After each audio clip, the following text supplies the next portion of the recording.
शायद आपको यकीन न हो, लेकिन एक कारीगर सिर्फ दो सींगों को एक खास उपकरण पर रखकर बीच से काटकर दो हिस्सों में बांट देता है।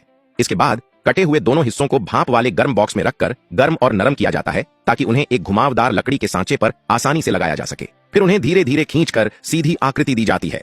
कुछ साधारण कारीगरी के बाद यही सींग एक बेहद शानदार और प्रभावशाली वस्तु का हिस्सा बनने वाले होते हैं, और ऐसी चीज बचपन में लगभग हर लड़के का सपना होती है। सींग के दोनों तरफ के अतिरिक्त हिस्सों को हटाकर उन्हें घिसा और समतल किया जाता है, ताकि ऊपर नीचे की खुरदरी परत निकल जाए और मोटाई एक जैसी रहे।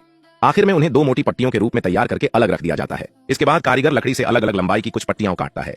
इन लकड़ी की पट्टियों के दोनों सिरों पर छोटे छोटे खांचे बनाए जाते हैं, जो आगे की कारीगरी में काम आने वाले हैं। चार छोटी लकड़ी की पट्टियों को दो दो करके एक साथ रखा जाता है और उन्हें भी भाप वाले गर्म बॉक्स में गर्म करके नरम किया जाता है।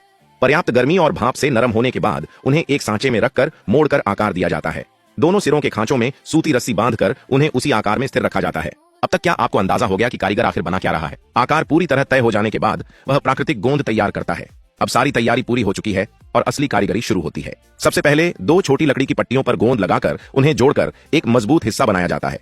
मजबूती के लिए उन्हें सूती रस्सी से कसकर बांधा जाता है और लकड़ी के बुरादे की मदद से जोड़ को मजबूत किया जाता है। इसके बाद दो बड़ी लकड़ी की पट्टियों के एक एक सिरे पर त्रिकोण जैसा कट बनाया जाता है।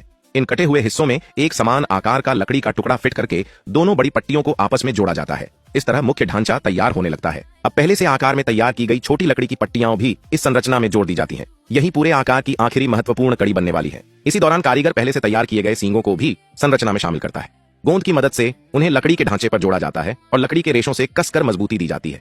इससे पूरी संरचना की ताकत बढ़ती है। लेकिन सिर्फ सींग ही काफी नहीं है। यह तो इस मिश्रित सामग्री को तैयार करने का पहला चरण है। सींगों को अच्छी तरह जोड़ने के बाद अतिरिक्त हिस्सों को काटकर हटाया जाता है और उनकी सतह को बारीकी से तराशा जाता है। अब तैयार होने वाली वस्तु में एक और बेहद महत्वपूर्ण सामग्री जोड़ी जानी बाकी है, हिरण की नसों से प्राप्त रेशे। कारीगर सूखे और कड़े रेशों को हल्के हथौड़े से अलग अलग करता है। फिर उन्हें एक विशेष उपकरण से अच्छी तरह सुलझाकर बारीक रेशों में बदलता है। इसके बाद पानी में भिगोकर रेशों को नरम किया जाता है। नरम हुए रेशों को लकड़ी की पट्टी पर फैलाकर गोंद लगाया जाता है, जिससे एक समान और मजबूत रेशेदार परत तैयार होती है। इस परत को सींगों के विपरीत हिस्से पर लगाया जाता है। इन रेशों की घनी संरचना काफी मजबूती और लचीलापन देती है। कारीगर कई परतें जोड़कर इसकी मोटाई बढ़ाता है, जिससे तैयार वस्तु की मजबूती और प्रदर्शन बेहतर होता है। जब सभी सामग्री की परतें जोड़ दी जाती हैं, तो दोनों तरफ घुमावदार सांचे लगाकर उन्हें बांध दिया जाता है। इस तरह संरचना को उल्टी दिशा में मोड़कर उसका अंतिम आकार तैयार किया जाता है। अब शायद आपको समझ आ गया होगा कि कारीगर क्या बना रहा है। हाँ, यह एक पारंपरिक रिकर्व धनुष है। इसके दोनों सिरों पर बनाए गए खांचे धनुष की डोरी को जोड़ने के लिए बनाए गए हैं।